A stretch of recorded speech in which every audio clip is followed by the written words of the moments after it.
मात पिता गुरु प्रभु चरणों में प्रणवत बारंबार, हम पर किया बड़ा उपकार, हम पर किया बड़ा उपकार।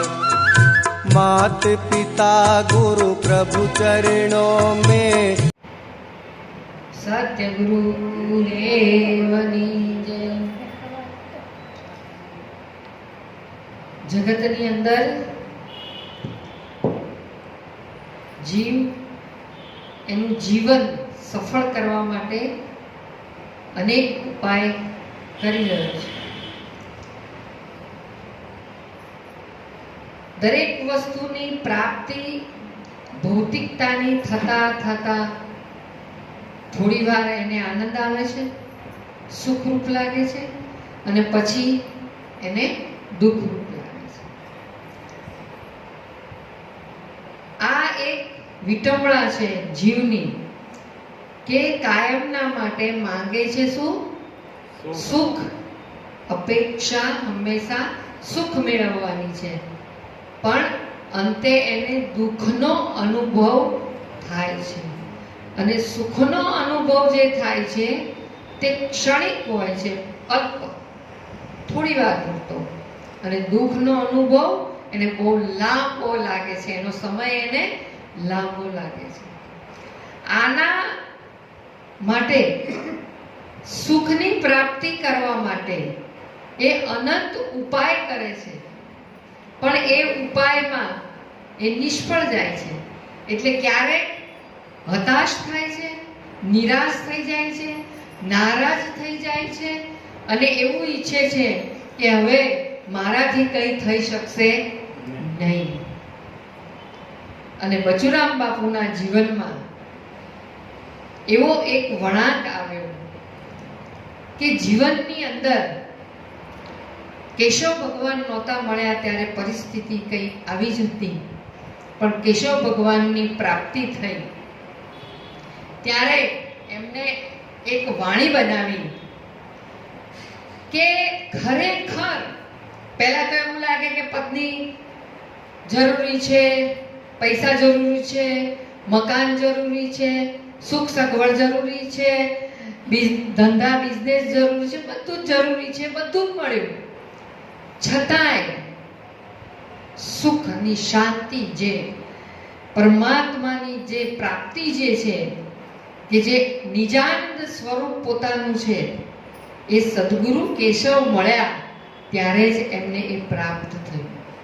અને ત્યારે વાણીમાં કીધું, આ જગતમાં દુર્લભ મને ત્રણ જ વસ્તુ જણાય જી।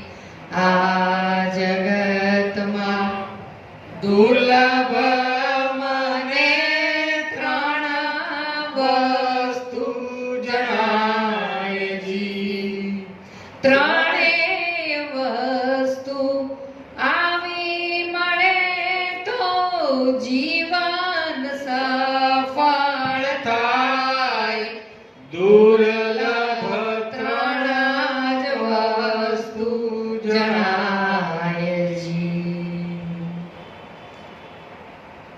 મનુષ્ય તણો દેહ મળવો ને મોક્ષની ઈચ્છા થાય જી। મનુષ્ય તણો દેહ મળવો ને મોક્ષની ઈચ્છા થાય જી। બ્રહ્મ વેતા બ્રહ્મ વેતા બ્રહ્મનિષ્ઠ સદગુરુ મળ્યા સાંઈ। દુર્લભ ત્રણેય વસ્તુ જણાય જી। આ જગતમાં દુર્લભ મને ત્રણ જ વસ્તુ જણાય જી।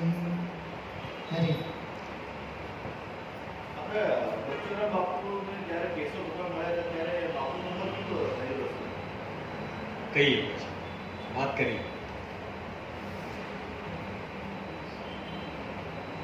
ખૂબ સુંદર વાત કરી વર્ષાભાઈ કે આ જીવનમાં ધન્યતા શેનાથી પ્રાપ્ત થાય? ધન્યતા શેનાથી પ્રાપ્ત થાય? ધન પ્રાપ્તિથી થાય, પૈસાની પ્રાપ્તિથી થાય, પુત્ર પત્નીની પ્રાપ્તિથી ધન્યતા અનુભવાય.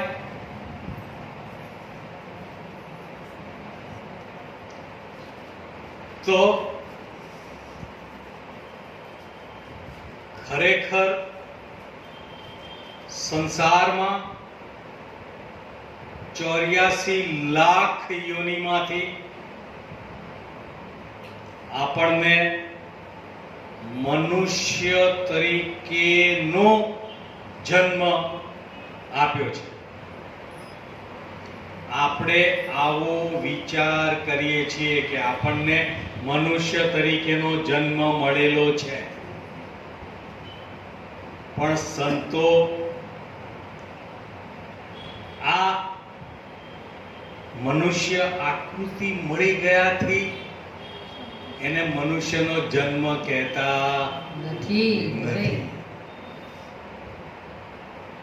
પહેલી તો એક જ વસ્તુ છે કે એક મનુષ્ય એટલે કે માણસ તરીકે જન્મ લેવો એ જ દુર્લભ વસ્તુ છે કે 84 લાખ યોની. હવે એના તમે એક એક યોનીના સમય પ્રમાણે ગણો તો કેટલા થાય વર્ષો? અને એ યોનીમાંથી આપણને મનુષ્ય તરીકેનો આ જન્મ એક થયો એવું આપણે વિચાર કરીએ છીએ. પણ સંતો કહે છે કે આ જન્મ બી તને મનુષ્ય તરીકેનો મળ્યો એવું માનતો. એટલા માટે આપણા ઉપર સંતોએ ખૂબ મોટી ટકોર કરી. શું ટકોર કરી? કે नर है पशु समान, जगत में नर है पशु समान.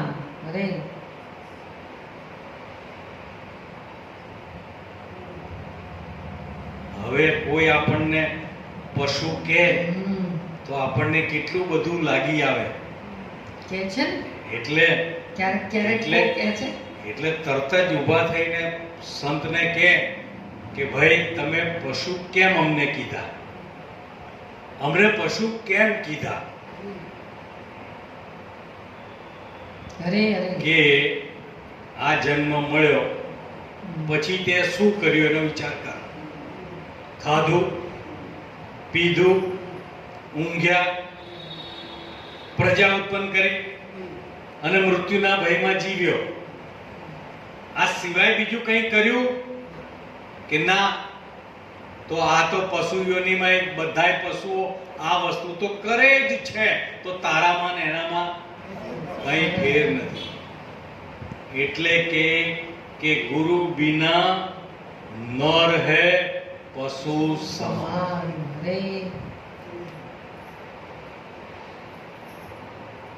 એટલે ઘણા બધા એવું કે ગુરુ બિન નર હે પશુ સમાન એવું આપણે નથી કહેવરાવું એટલે આપણે ગુરુ કરી લેવાના. આપણે પેલામાં નથી જવું એટલે ગુરુ કરી લેવાના.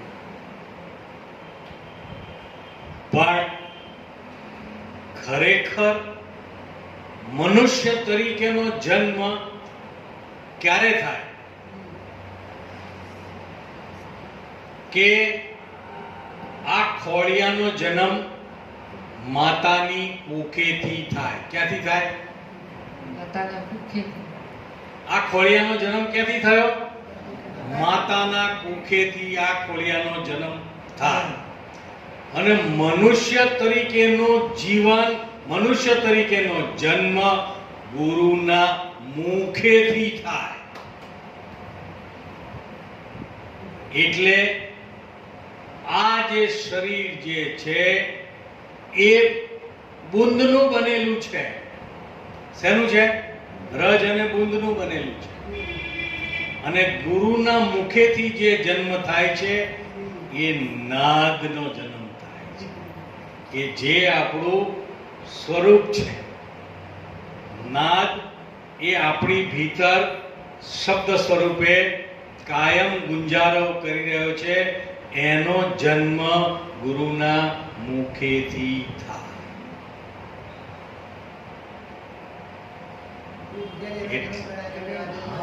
એટલે બચુરામ બાપા કે આ જગતમાં દુર્લભ વસ્તુ, હવે જો દુર્લભ કીધી, નથી મળે એવું નથી કીધું, અલગ નથી કીધું કે જે મળતી જ નથી, દુર્લભ કીધી છે. દુર્લભ કેમ કીધી? કે આવો મનખો અવતાર મળ્યો હોય છતાં ભક્તિમાં, સત્સંગમાં, સેવામાં આ ઉપયોગમાં ના લઈએ તો આ મળ્યા હોવા છતાંય એટલે દુર્લભ કીધો છે. મળે પણ દુર્લભ એટલે કે મહાસાગરના પેટાળમાં, મધ્ય દરિયાના પેટાળમાં મોતી પાકે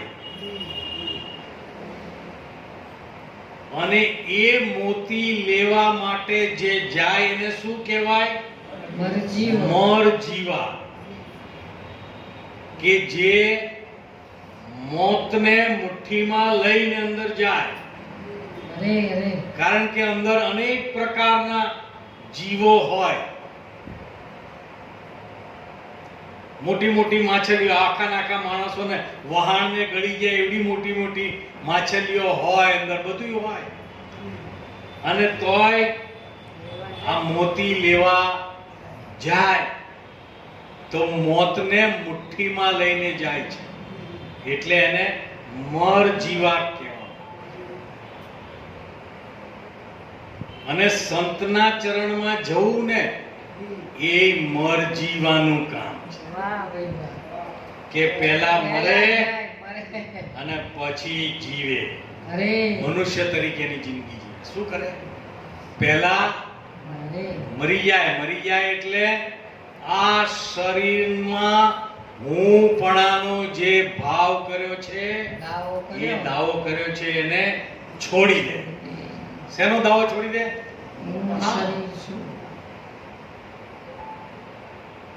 આ મર્યો કહેવાય. આપણે ગયા વખતે વાત કરી હતી ને કે અખા ભગત કે જ્યાં જોઉં ત્યાં નર જીવતા, આ મરેલા મળ્યા નહીં મને કોઈ.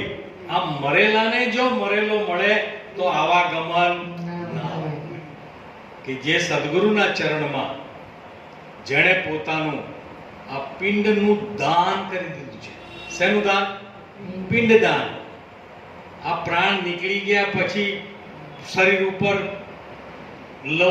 લોટનો પિંડો મૂકે ને પિંડદાન કરે, એ પિંડદાન નહીં. આ તો આ પ્રાણ ચાલુ છે અને આ પિંડનું જેણે દાન કરી દીધું છે, પછી દેહ ભાવ કદી લાવે નહીં. એટલે આવા શિષ્ય માટે વર્ષાભાઈએ બહુ સુંદર વાત કરી છે કે પૂરા શિષ્ય એ જ કહાવે ગુરુમાં નિષ્ઠા ધરાવે જોને.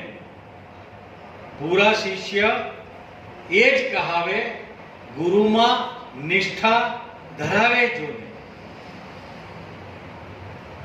અને હર વખત હરદમ રાખે સુરતા. ક્યાં સુરતા રાખે? સદગુરુમાં. દેહ ભાન નવ લાવે છે. જો આટલી જ વસ્તુ થઈ જાય આપણા જીવનમાં તોય આપણું જીવન ધન્ય થઈ જાય. તો આ દેહ મળ્યો અને સદગુરુના શરણમાં ગયો પણ સદગુરુના ચરણમાં જાય ક્યારે જાય?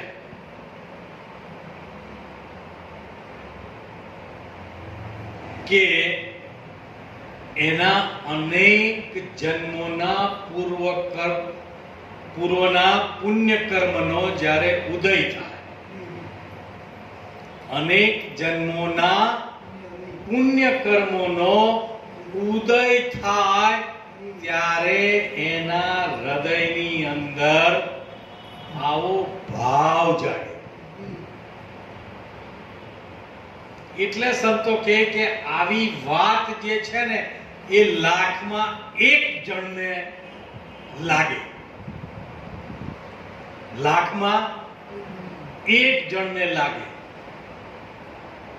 કે આ પુણ્ય કર્મોનો ઉદય થવો એટલે એના હૃદયની અંદર વિચાર આવે કે મારી આજુબાજુની સૃષ્ટિમાં જે કંઈ મારી સિવાયના જે બધા જીવો જીવન જીવી રહ્યા છે એના જીવન કેવા છે, કેવું છે એનું જીવન. વિચાર કરે કે ભૂલે ચૂકે કૂતરું જો તમારા ઘરમાં રસોડામાં ઘૂસ્યું હોય અને બેનના હાથમાં ધોકો હોય અને ધોકો મારે કેડ ભાંગી નાખે તો કૂતરું કોઈને જઈને ફરિયાદ કરીએ કે ખરું કે આ બેને મને ધોકો માર્યો ને ફરિયાદ કરે? ના કરે. ઝઘડોય ના થાય? ના થાય.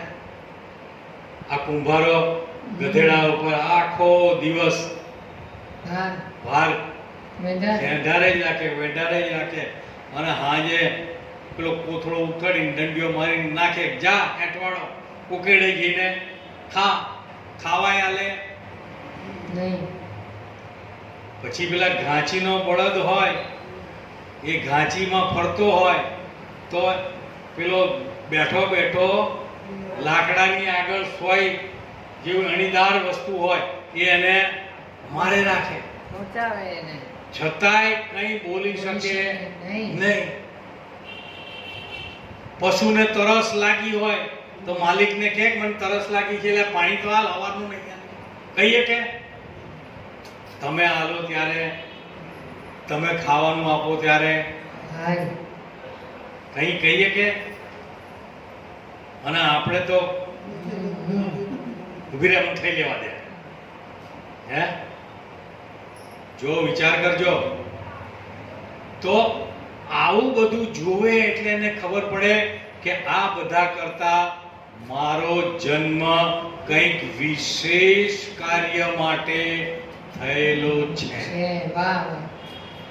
કોઈ વિશેષ કાર્ય કરવાનું છે અને એ વિશેષ કાર્ય શું છે એ ક્યારેક આવા સત્સંગ સભામાં બેઠા હોય ત્યારે ખબર પડે કે આ મનુષ્ય જીવનનો પરમ લક્ષ્ય એ મોક્ષ કે મુક્તિની પ્રાપ્તિ માટેનું છે. અને આવા શબ્દ જ્યારે સાંભળે ત્યારે એના ઉપર એ વિચાર કરે કે મોક્ષ કે મુક્તિ એટલે હવે ફરી મારે બીજી કોઈ યોનિમાં જવાનું રહેશે નહીં. તો આ બધા પરિતાપથી હું છૂટી જાઉં.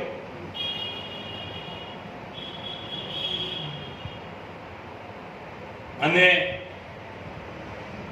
આ મુક્ત થવાની જેને તાલાવેલી લાગે, શું કહેવાય? તાલાવેલી લાગે. ખાલી ઉભરો આવે તે તો ઉભરો એને બેહી જાય. આપણે સ્મશાનમાં આપણા કોક સગાના પેલામાં ગયા હોઈએ અને એને અગ્નિદાહ આપે અને ત્યાં આગળ આપણે 10-15 મિનિટ ઉભા રહીએ અને એ ચામડું જે બળતું હોય ને એમાંથી જે પાણીના ફુવારા ને બધું ઉડતું હોય ત્યારે આપણને લાગે કે આપણું જીવન પણ આવું જ છે.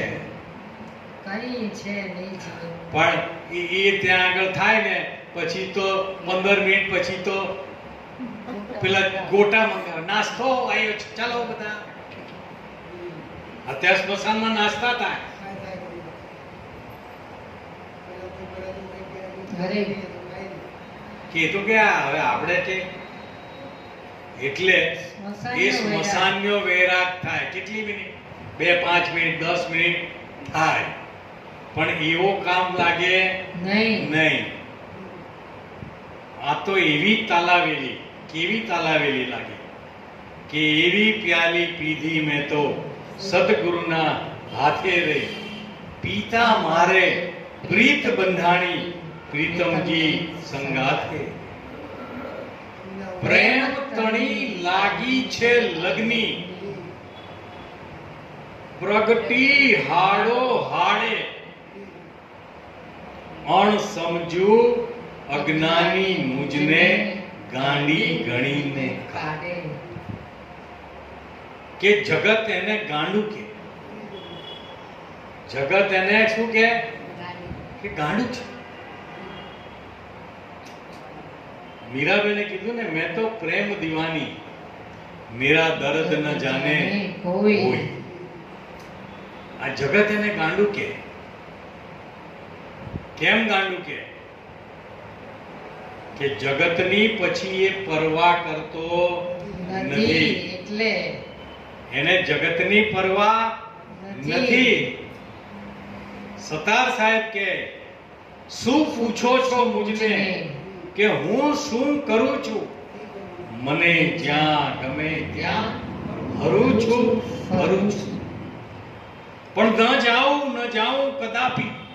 અરે બાપા, કુમાર્ગે કદાપી, કુમાર્ગે કદાપી હું નહીં જાઉં. વિચારીને ડગલા ભરું છું. નથી ડર મને આ જગતમાં કોઈનો, આ જગતમાં મને કોઈનો ડર નથી ડર કોઈનો મને આ જગતમાં, ફક્ત એક મારા ગુરુથી ડરું છું, ફક્ત એક મારા પ્રભુથી ડરું છું. બીજા કોઈનો ડર, જગતનો ડર નથી. જેણે જેણે જગતનો ડર લાગ્યો એ ભક્તિ કરી શક્યા નથી. मुझे है काम ईश्वर से, जगत रूठे तो रूठन दे. એવી લગ્ની જેને લાગી. જો ભક્તિ કરી, હરિશ્ચંદ્ર રાજા ભક્તિને કારણે, સત્યને કારણે કોને ત્યાં વેચાયો? ચાંડાળને ત્યાં. આપણે તો એના ઘરે જઈને પાણી પીવું હોય તો કે પીવાય? ભેદ રાખે. હે, વિચાર કરજો. પેલો તો કોણ હતો? રાજા હતો, પોતે રાજા હતો, પણ ભક્તિ માટે, સત્ય માટે ચંડાળના ઘરે વેચાવું એને કઈ નીચું લાગ્યું નહીં. વિચાર કરજો. મીરાબેન રાજરાણી, રાજકુંવરી, રોહિદાસ ચમારના ચરણોમાં જઈને આ સોંપી દીધું, શીશ સોંપી દીધું. વિચાર કરો. દુનિયાનું જોવા ગયા હોય તો વાત મળે નહીં.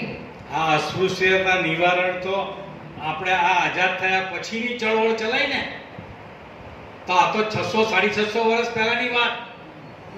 વિચાર કરો, એને કેવી જગતથી કેવું કામ કર્યું. લડ્યા હશે ને. અને એના ગુરુએ એને ચેતવણી આપી. રોહિદાસે મીરાબેનને ચેતવણી આપી હતી કે મીરાબેન, તમે પાછા ઘેર જાઓ. તમે છો રાજના રાણી અને હું છું જાતનો ચમાર. તમે મારી પાસેથી આ બોધ લેશો ને તો આ જગત તમને ને મને જીવવા દેશે નહીં. ત્યારે મીરાબેને શું કીધું ખબર છે? જગતની તાકાત કેટલી? બસ આ શરીર ઉપરથી આ શીશ ઉતારી લે, ધડ ઉપરથી આ શીશ ઉતારી લે, એટલી જ કે એનાથી કદાચ અમારો પ્રાણ લઈ લે, એટલી જ કે એનાથી વિશેષ જગતની કોઈ તાકાત ખરી બીજી કોઈ નહીં. એનાથી આગળ કે મારે જે પ્રાપ્ત કરવું છે એ મને મળી જાય, પછી આ ધડ ઉપર આ શીશ હોય તોય શું અને ના હોય તોય શું, આવી જેને તાલાવેલી લાગી હોય, આ સફળ થઈ ગયો એનો જન્મ, આ તાલાવેલી લાગી એને બચુરામ બાપાએ કીધું કે આવી તાલાવેલી કોક ને લાગે એટલે એને કીધું કે મોક્ષની ઈચ્છા જેને થાય ને એ પણ દુર્લભ છે. બધાને નથી થતી. સુલભ હોય તો બધાને થાય હે, પણ કેવું કીધી છે? દુર્લભ. અને પછી બચુરામ બાપાએ કીધું કે આટલી વસ્તુ થયા પછીની જે દુર્લભ વસ્તુ છે કે બ્રહ્મનિષ્ઠ બ્રહ્મસૂત્રીય સદગુરુ મળ્યા સાર. મુશ્કેલ છે, દુર્લભ મુશ્કેલ છે. કબીર સાહેબને ખૂબ તાલાવેલી, પણ ખબર કે કાશીમાં જો પરમ જ્ઞાની પુરુષ હોય તો રામાનંદ સ્વામી છે. રામાનંદ સ્વામી છે, પણ રામાનંદ સ્વામી બ્રાહ્મણ સિવાય બીજા કોઈને દીક્ષા આપતા નથી. જો વિચાર કરજો,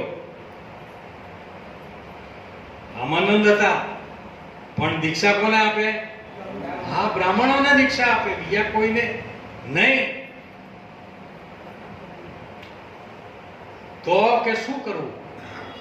હવે તાલાવેલી એવી લાગી છે કે ગમે તે થાય, પણ રામાનંદ સ્વામી પાસેથી આ વાત લેવી છે. તો ખબર પડી કે રામાનંદ સ્વામી સવારમાં 4:30 વાગે આ તળાવમાં સ્નાન કરવા જાય છે. તો કબીર સાહેબ પગથિયામાં સૂઈ ગયા અને કબીર સાહેબ ઉપર રામાનંદનો પગ પડ્યો અને પગ પકડી લીધા. જો કેટલી તાલાવેલી. આપણે તો 9 વાગ્યાનો સત્સંગ છે ને, તો જશે, ટાઈમ મળશે ત્યારે જઈશું. 9 વાગે છે ને હજી તો શ્લોક બોલશે, સ્તુતિ બોલશે, ત્યાં સુધીમાં તો આપણે કેવી જો તાલાવેલી. આ તાલાવેલી છે. કોને મેળવવાની? બ્રહ્મનિષ્ઠ બ્રહ્મસૂત્રીય સદગુરુને મેળવવા માટેની આ તાલાવેલી. અને આવું જ દ્રષ્ટાંત મીરાબેનનું પણ છે. મીરાબેન પણ આ વાત મેળવવા માટે કે દર મહિને ગંગા સ્નાન કરવા જતા. દર માસે ગંગા સ્નાન કરવા જાય. ગંગા સ્નાન કરવા જાય એટલે એની પાલખીમાં બેઠા હોય અને બધી બાંધણીઓ એટલે દાસીઓ બધી એને ઉપાડીને લઈ જતી હોય નદીએ નાવા, ગંગાજીમાં નાવા લઈ જાય સંઘેનો. એમાં એક દિવસ આ જતા હતા અને એમાં રોહિદાસ સામેથી મળ્યા કે આ ક્યાં જાવ છો? કે અમારા મીરાબેનને કોકે એવું કીધું કે આ ગંગામાં સ્નાન કરવાથી તને મોહનની પ્રાપ્તિ થશે. મોહન મળશે. કે આ ગંગામાં સ્નાન કરવાથી બધા પાપ કર્મ ધોવાઈ જશે અને શુદ્ધ હૃદયમાં મોહનની પ્રાપ્તિ થશે.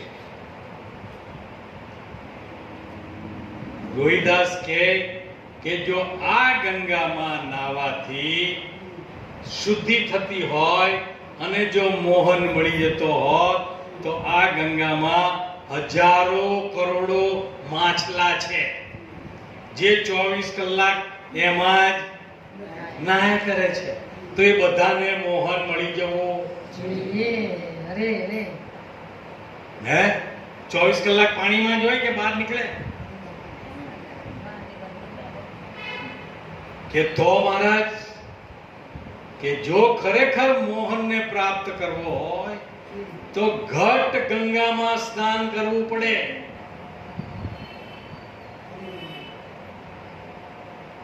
હવે આ તો એની બાંધણી દાસીએ એ આવું રોહિદાસ પાસેથી સાંભળ્યું એટલે દોડીને ગઈ મીરાબેન પાસે કે મીરાબેન કે શું કે અહીંયા એક સાધુ જેવો એક ભાઈ છે કોઈ અને એ કહે છે કે આ ગંગામાં નાવાથી મોહન મળે એવો નથી. એ તો કહે છે કે ઘટ ગંગામાં નાવું પડે. કે કોણ છે કે જલ્દી મને બતાવો. પગ પકડી લીધા કે હવે આ ઘટ ગંગાની મને ઓળખાણ.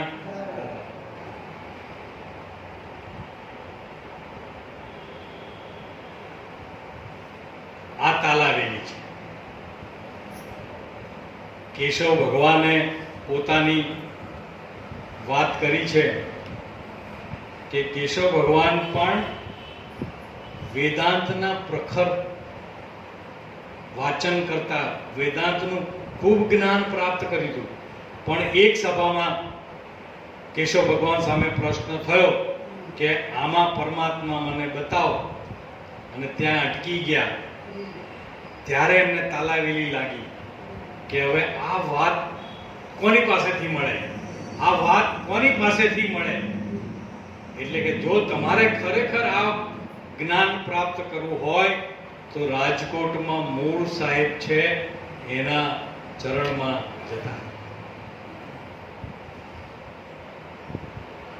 એક વખત ગયા, બે વખત ગયા, 3 વખત ગયા, મૂળ સાહેબે સ્વીકાર્યા નહીં. ચોથી વખત ગયા, પગ પકડી લીધા અને આંસુની ધાર જાય વહી, આંસુની ધારથી પગ ધોઈ નાખ્યા કે હવે કાં તો મારો પ્રાણ લઈ લો, કાં તો મારી આ ભ્રાંતિને દૂર કરો. હવે તમારા સિવાય મારો ક્યાંય ઉદ્ધાર થાય એમ નથી. આ કેશવ ભગવાને પોતે ભજન બનાવ્યું છે, એમાં કીધું છે કે મારી રોઈ રોઈને આ તમારા પગ ચરણ મેં ધોયા છે, હવે મને તમારે સ્વીકાર.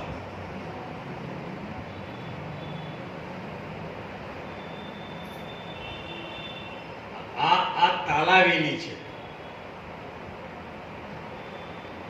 અને ખરેખર તાલાવેલી જેને થઈ હોય ને, અને એને જ્યારે આ સદગુરુનો સ્પર્શ, શબ્દ સ્પર્શ થાય ને એટલે તરત જ ઉઘાડ થઈ જાય. તાલાવેલી એટલે પાત્ર તૈયાર થઈ ગયું કહેવાય. એટલે તરત જ તાલાવેલી ઝીલી લે. જેમ 2 દિવસ સુધી કંઈ ખાવાનું ના મળ્યું હોય, 2 દિવસ સુધી કંઈ ખાવાનું મળ્યું ના હોય, અને કોક આંગણે જઈને ઊભો રહે કે કંઈક ખાવાનું મળશે, એટલે બેન કે ખાવાનું તો છે પણ કાલની વાસી રોટલી છે. બેન શું કે છે કે ખાવાનું છે ભાઈ, પણ કાલની વાસી રોટલી, કે મારી ભૂખ તો 2 દિવસની વાસી છે. મારી ભૂખ તો 2 દિવસ હા, એટલે મારા માટે તો તાજી છે. કેમ તાજી છે? ભૂખ લાગી છે. વાહ વાહ. શાકભાજી લેવા ગયા હોય અને 2-3 બેનપણીઓ ભેગી થઈ ગઈ હોય, અલી કે બહુ દિવસે ભેગા થયા છે, એને કે પેલી પાણીપુરી ખાતા જઈએ. હે, અને ત્યાં બેનપણીઓ ભેગા થઈ અને પાણીપુરી બરાબર ખાઈ લીધી હોય અને ઘર પેલો ભાઈ આવ્યો હોય કે શું ખાવાનું બનાવીશું,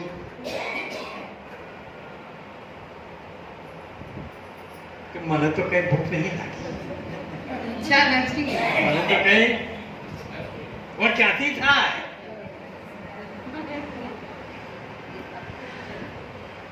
ખરેખર વિચાર કરજો. ક્યાંક બહાર જમીન આયા હોઈએ અને પછી કોક આપણને એમ કે લો આ આપણે આ ઘરે આપણે આ વસ્તુ બનાવી જરા ચાખો તો, કે ના હમણાં નહીં.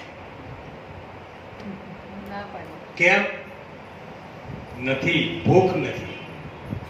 એમ આ પણ એક ભૂખ લાગવી જોઈએ. હૃદયના ઊંડાણમાંથી ભાવ જાગવો. આ ભાવ જાગે, આ ભાવથી ભક્તિ થાય. એ સિવાય ભક્તિ ના થાય. શ્વાસ બિન સુમિરન નહીં, ભાવ બિન ભક્તિ ના હોય. पारस में पर्दा रहे तो कंचन कहां से हो. एम बचुराम बापा के मनुष्य तणो देह मळवो मोक्षनी ઈચ્છા થાય બ્રહ્મનિષ્ઠ બ્રહ્મશ્રોત્રિય સદગુરુ મળ્યા સાહેબ. આ જગતમાં દુર્લભ અમને આ ત્રણ વસ્તુ જણાય. પણ જે સત્સંગમાં નથી ગયો, ક્યાંય ગયો નથી, એને સૌથી પહેલા તમે પૂછો કે ભાઈ દુર્લભ વસ્તુ, કે અત્યારે દુર્લભ વસ્તુ તો મારે મેડિકલ કે એન્જિનિયરિંગમાં એડમિશન લેવું એ મારા માટે દુર્લભ છે. શું કે? હા. પછી એડમિશન લીધા પછી first class degree, first class સાથે ડિગ્રી પાસ કરવી દુર્લભ. પછી કે 1 લાખ રૂપિયાના પેકેજ, મહિને 1 લાખ રૂપિયાનો પગાર મળે એવી નોકરી દુર્લભ. પછી કે ઘર પરિવાર સાચવી શકે એવી પત્ની મેળવવી દુર્લભ. અને ઘેડપણ સાચવે એવો પુત્ર પ્રાપ્ત કરવો. હવે ખરેખર જેને આ બધું મળી ગયું છે ને એને પૂછો કે ભાઈ હવે તને કેમ છે, કે નતા પૈણ્યા ત્યાં સુધી સારું હતું. શું કે? હા.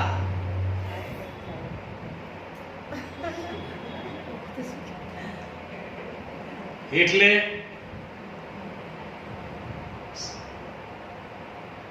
સામાન્ય વ્યક્તિ માટે દુર્લભ વસ્તુ બધી આવી વસ્તુ છે.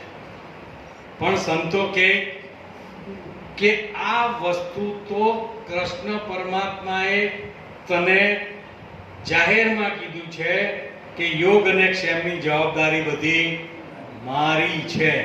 તને શું મળવાનું છે, તારી પાસે કેટલો સમય રહેવાનું છે, એ જવાબદારી તો એણે લીધેલી છે. આપણને ખાલી શું કીધું છે કે તારે પ્રયત્ન કરવાનો. શું મળશે અને કેટલું મળશે, કેટલો સમય તારી પાસે રહેશે, વિચાર કરજો. એક સાદો વિચાર કરીએ કે ભારત વર્ષમાં સૌથી ધનિકમાં ધનિક વ્યક્તિ ધીરુભાઈ અંબાણી થઈ ગયા.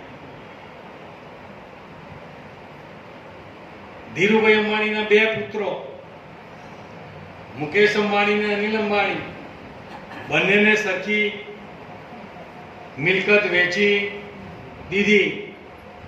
હવે જો આજની તારીખમાં તમે જુઓ તો છાપામાં રોજ સમાચાર આવે કે એક ભાઈએ નાદારી નોંધાઈ દીધી. ક્યાં ગયા બધું? આ બધું ક્યાં ગયું? હે, વિચાર કરજો. આ બધું બચુરામ બાપા કે માર્ગે ચાલતા માલ મળ્યો છે, કઈ લઈને આયા નથી અને આમાંથી કઈ લઈ જવાનું પણ નથી. આ તો માર્ગે ચાલતા માલ મળ્યો છે. એમાં ફોગટ શું ફૂલણ? માર્ગે ચાલતા માલ મળ્યો છે, ફોગટ તું સુફુલાનો અહીંયાનું સર્વે અહીં રહેવાનું નથી કઈ સાથે ચાલનારું મનવામાં કહ્યું તું મારું તજ આ તારું આ મારું. આ માર્ગે ચાલતા માલ મળ્યો છે, છતાંય એમાં જો કંઈક થોડુંક ઓછું થઈ જાય ત્યાં તો કે હું લૂંટાઈ ગયો ને હું બરબાદ થઈ ગયો ને હવે તો મારે ક્યાંય મોઢું બતાવવા જેવું. મરવાનો વારો આવ્યો એમ કે. પણ જ્યારે આવા સંતોના સાનિધ્ય મળી જાય ત્યારે ભૌતિકતા તમને સગવડ આપી શકે. ભૌતિકતા શું કરી શકે? સગવડ. હા, એસી તમને ઠંડક આપી શકે, ડનલોપનું ગાદલું, મલમલના ઓશિકા તમને સુવાળપ આપી શકે, પણ ઊંઘ આપી શકે નહીં. અરે એ ક્યાં અલા, લેવા? ઊંઘ તો પેલો લારી ખેંચતો હોય ને એ ઈંટનું ઓશિકું બનાવી અને ઝાડના થળીએ ટેકો દઈને સૂતો હોય તો એને એવી ઊંઘ આવી જાય. આવે કે નહીં? એવી પેલો એસી ચાલુ હોય, ડનલોપના ગાદલા હોય, મલમલની ચાદરો હોય આમથી આમ ને આમથી આમ. તો ભૌતિકતા આપણને સગવડ આપી શકે, સુખ ના આપી શકે. સુખની ખરેખર જો પ્રાપ્તિ જ કરવી હોય તો બચરામ બાપાએ કીધું કે આ ત્રણ વસ્તુ જે દુર્લભ જે છે એ ત્રણ વસ્તુ જો આવી મળે તો આ જીવન સફળ થાય. હવે આ ત્રણ વસ્તુ મળી ગઈ, ત્રણ વસ્તુ મળી ગઈ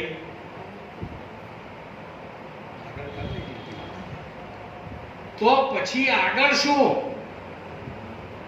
સાંભળો કે 1000 ચોરસ મીટરનો પ્લોટ તમે લીધો, 1000 ચોરસ મીટરનો પ્લોટ લીધો, એમાં 400 મીટરનું બાંધકામ કર્યું, 25 ફૂટ બાય 30 ફૂટનો ડ્રોઈંગ રૂમ કર્યો, 20 ફૂટ બાય 20 ફૂટના બેડરૂમ બનાયા, 15 ફૂટ બાય 15 ફૂટના બાથરૂમ બનાયા, ડ્રેસિંગ રૂમ ને ડ્રોઈંગ રૂમ ને રસોડું અને મહેમાન માટેનો રૂમ, ગેસ્ટ રૂમ બધું બનાવ્યું. અંદર લાખો રૂપિયાનું ફર્નિચર બનાવ્યું, બધી ફેસિલિટી તૈયાર કરી દીધી. અને મેઇન દરવાજે તાળું માર્યું હોય,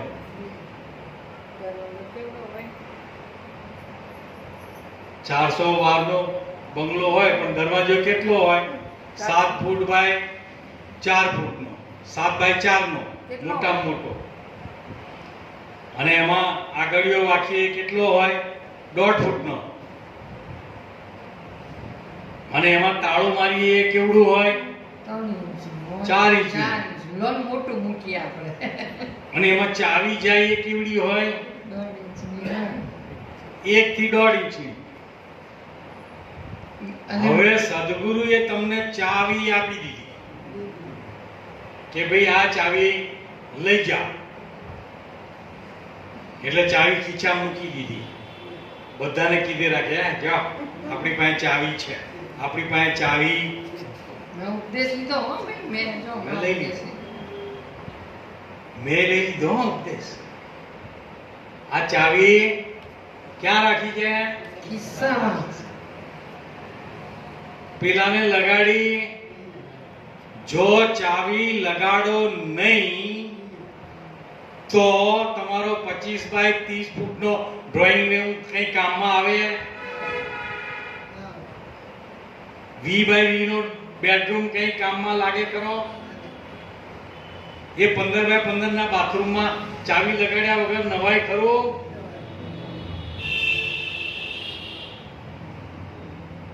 તો ચાવીને લગાડવી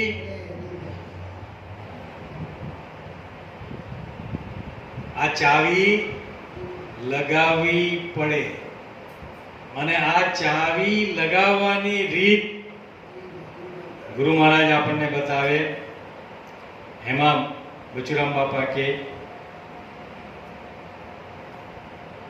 આ 3 દુર્લભ વસ્તુ પછી બીજી 3 દુર્લભ, જે ચાવી લગાવવાની વાત છે ને, એ 3 વાત દુર્લભ કીધી પાછી કે સતગુરુ સેવા સરળ ભાવે. સતગુરુ સેવા સરળ ભાવે, સત્સંગમાં સુખ પમાય જી. સદગુરુ સેવા સરળ ભાવે, સત્સંગમાં સુખ પમાય જી. શ્વાસો શ્વાસે સ્મરણ કરતા, શ્વાસો શ્વાસે સ્મરણ કરતા આનંદ અંગ ઉભરાય. જગતમાં 3 વસ્તુ જણાય જી. આ જગતમાં દુર્લભ મને આ 3 વસ્તુ જણાય જી. ચાવી પહેલી ક્યાં લગાવવાની કીધી? સતગુરુ સેવા સરળ ભાવે. હવે ત્યાં વિચાર થાય કે કદાચ મેં જે સદગુરુ ધારણ કર્યા છે એ મારાથી 200 કિલોમીટર દૂર બેઠા છે, તો હવે મારે સેવા કેવી રીતે થાય? ગુરુજીની સેવા કરવી હોય પણ હવે કેમ કરવી? કે બાપુ તો કદાચ આશ્રમમાં હોય તો સેવા કરવી હોય તો મારે આશ્રમમાં જ જવું પડે.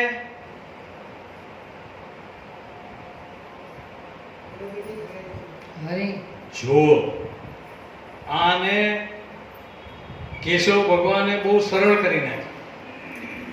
કેવું સરળ કર્યું કે સદગુરુને ક્યાં જોવા? જો સદગુરુની સેવા કરવી હોય તો સદગુરુને ક્યાં જોવા એવી દ્રષ્ટિ આપણને આપે. કેવી દ્રષ્ટિ આપે? કે સર્વે રૂપ સદગુરુના. શું કીધું? સર્વે રૂપ સદગુરુના. બોલો હવે. સદગુરુ જ સર્વે વિસ્તાર, કીટથી બ્રહ્મા લગી કેશવ સદગુરુ વિચાર. બોલો હવે આપણને સેવાનો ક્યાંક લાભ મળતો હોય કે ક્યાંક સેવા કરવાની થતી હોય તો આપણે એવો વિચાર કરીએ છીએ કે આ મારા સદગુરુ આ સ્વરૂપ લઈને આયા છે અને મારે એની સેવા કરવાની છે.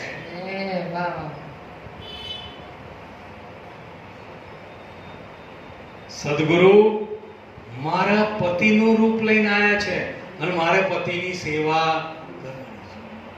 સદગુરુ મારી પત્નીનું સ્વરૂપ લઈને આયા છે અને મારે મારી પત્નીની સેવા. સદગુરુ મારા બાળકનું સ્વરૂપ લઈને આયા છે. સદગુરુ મારા પડોશીનું સ્વરૂપ લઈને આયા છે. સદગુરુ મારા સગાનું સ્વરૂપ લઈને આયા. સદગુરુ મારા મિત્રનું સ્વરૂપ લઈને આયા. અને જો આ વસ્તુ જે છે ને એને આપણા વેદ પુરાણોમાં આ વસ્તુ કહેવામાં આવી. અરે શું કહેવામાં આવી?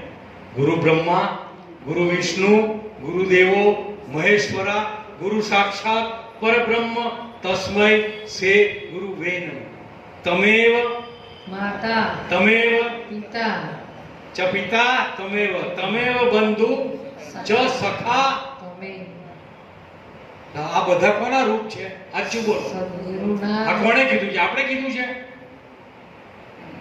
હજારો વર્ષ પહેલા આપણા વેદ પુરાણોમાં આ વાત કહેવામાં આવી છે. આપણે બોલીએ ખરા,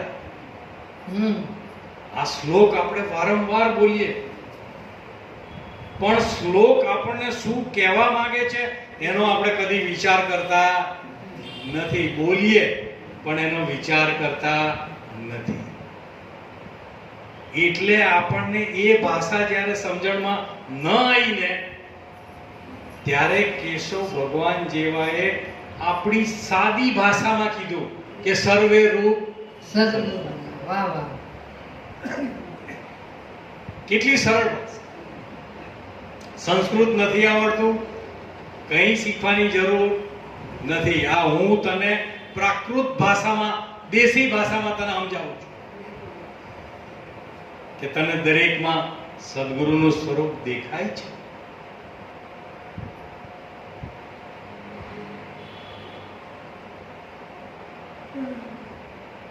જો આવી દ્રષ્ટિ થઈ જાય તો સેવા કરવામાં આપણને કઈ તકલીફ ખરી?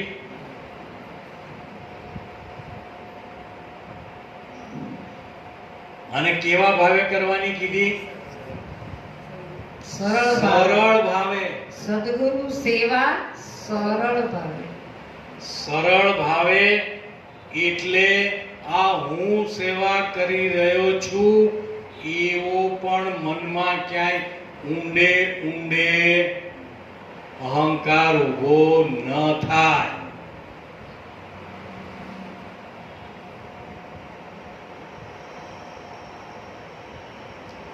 અને એનું કારણ પણ હમણાં બપોરે એક ભાઈ આવ્યા ત્યારે વર્ષાબાએ કીધું કે આપણે એવો વિચાર કરીએ છીએ કે હું સતગુરુની સેવા કરું છું. આપણે શું કહીએ છીએ? કે હું સદગુરુની સેવા કરું છું. આપણી પાસે એવું કોઈ સાધન બચ્યું જ નથી કે જેના વડે આપણે સદગુરુની સેવા કરી શકીએ. સદગુરુ આપણી સેવા કાયમ કરી રહ્યા છે. પલે પલે સદગુરુ આપણી સેવા કરી રહ્યા છે. ખડે પગે ઊભા છે. પણ આપણે સ્વીકાર કરીએ? આપણે એમ કહીએ કે આપણે સ્વીકાર કરી શકતા નથી.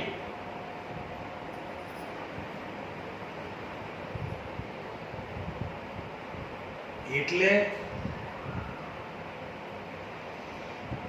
આ સરળ ભાવ એટલે મનમાં લેશ માત્ર પણ અહંકારનો અંકુર પણ ન ફૂટે એને સરળ ભાવે સેવા કહેવાય. અરે બીજી વાત કરી કે સત્સંગની અંદર સુખ અમાય. કારણ કે સત્સંગ એ સુખનો દરિયો છે. સત્સંગ શું છે? સુખનો દરિયો છે.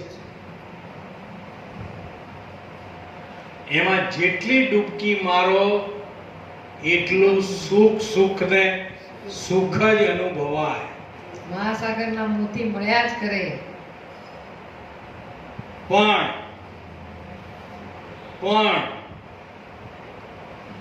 શરીર અહીંયા હોય, હા ભાઈ હા, શરીર અહીંયા હોય પણ સુખની અનુભૂતિ કરવા વાળું અહીંયા ના હોય. બીજે ધ્યાન હોય. સુતાયની સુખની અનુભૂતિ કોણ કરે? મન કરે. એ જ અહીંયા ના હોય તો પછી ક્યાંથી કમાય? શરીર અહીંયા બેઠેલું હોય અને બાપુની સામે આમ જોતા હોય.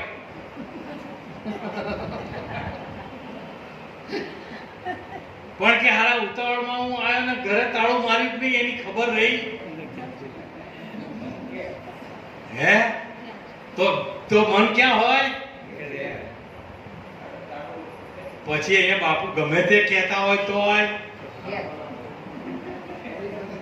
હે સાંભળવા વાળો જતો રહે. સાંભળવા વાળો અહીંયા હાજર નથી. આ બધાનો એટલે- અનુભવ છે ને આપણે, હે ને? થાય કે શરીરની હાજરી હોય પણ મનની હાજરી ન હોય.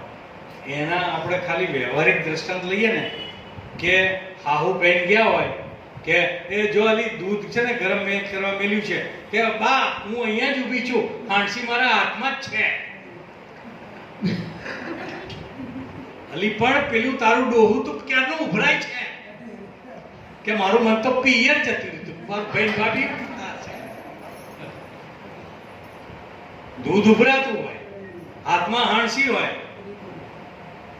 અને હાહુ બૂમો પાડતી હોય કે દૂધ ઉભરાય નહીં, પણ થાય. કેમ? ત્યાં ધ્યાન રાખવા વાળું બા. આ ત્યાં જતું રહ્યું.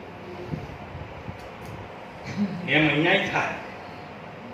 આપણા એક સત્સંગી બેન છે, એમણે એક આવું એક વાક્ય મને કહ્યું. મેં કીધું તું અહીંયા આય, તું અહીંયા રહે, વાંધો નહીં, સત્સંગનો લાભ લે, અહીં ભજન થાય, સત્સંગ થાય, મજાનું સંતો આવે, ભક્તો આવે, દર્શન થાય, બે સંતોના મિલન જ્ઞાન ગોષ્ઠી થાય, એ બધું આપણને દુર્લભ, આ બધું મળે આપણને, તો આવતું જતું રહેવાનું. તો મને એને એક વાક્યમાં જવાબ આપી દીધો. શું આપ્યો હશે? એને એવું કીધું કે બા તમે સમજો, મારે એવું છે કે હું અહીંયા રહું છું ને, આવું છું ને ભજન સત્સંગમાં, તો હું ઘરના વિચાર કરું છું, ઘરના. અને હું તમને એવું લાગે કે હું અહીંયા છું પણ મારા ઘરે પહોંચી ગઈ હોઉં, અને હું અહીંયા એટલે નથી આવતી કે હું ઘરે હોઉં છું ને તો મને અહીંયા જ વિચાર આવે છે કે બધા આવ્યા હશે, સત્સંગનો ટાઈમ થઈ ગયો, હવે બાપુ બિરાજમાન થયા હશે, આજે તો એ બધા મજાના ભજન કરતા હશે, તો બા મારું ચિત્ત અહીંયા રહે છે. એટલે હવે તમે કહો હું શું કરું? હે એ કે મારે આવું થાય છે, તો આપણે પણ આવું થતું હશે ને ક્યારેક ક્યારેક. અરે પણ નિત્ય હાજરી રાખવાથી આ ઘસરકો ધીરે ધીરે ધીરે ધીરે ધીરે એવો ઘાટો થઈ જાય કે પછી એ ઘસરકા વગર બીજે ક્યાંય આગળ પાછળ થાય નહીં. એટલે આપણે ઘસરકો ચાલુ રાખવો. બોલો સતગુરુદેવની જય.